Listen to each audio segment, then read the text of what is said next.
All right, how are we going to use these maps? The good news is it's not going to take a lot of discussion.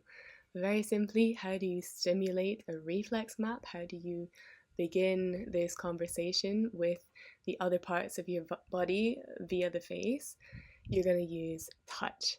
Now, we will add to this discussion in a moment, but the technique itself is literally just touch the corresponding zone of your face according to your needs of the moment. So to do that, I would recommend, first of all, that you start with the best tools, the most sensitive tools, and the most magical tools in the world. Can you guess? Your own hands, your own fingers. And so, very simply, you can massage the corresponding zones. For example, as I showed you a little bit already as I described where each of the zones are, you can take your fingertips, you can take your thumb knuckles, especially on the forehead. The thumb knuckles are brilliant. You can use the back of your nails as long as they're not too sharp. You can use also like the whole length of your fingers, and the mode of operation is to be listening as you do that, to be paying attention to the area and what it has to tell you. And so typically, at least to start with, you're usually able to sense more the more you move slowly and with small motions. So for example, the easiest way to start is take your index finger and just circle to color in and to fill the area that you want to work with.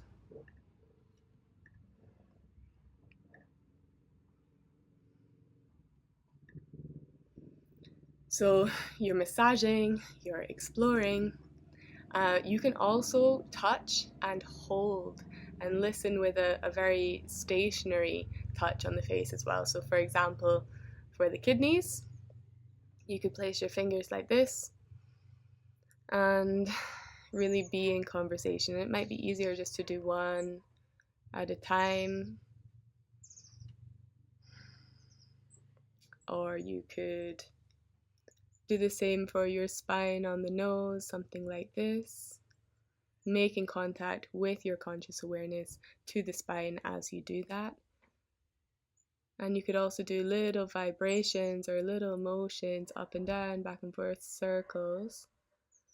And if there's an area on the nose where it feels nice, where it feels interesting, or where it feels painful, you could lift the other fingers and let your finger remain there and stay and go deeper where you feel more sensation, where you get more of a call from your own face. And that applies in general. To go deeper in conversation means to spend more time, means to lighten your touch, again, to keep this attitude of interest rather than forcing any kind of change, and curiosity.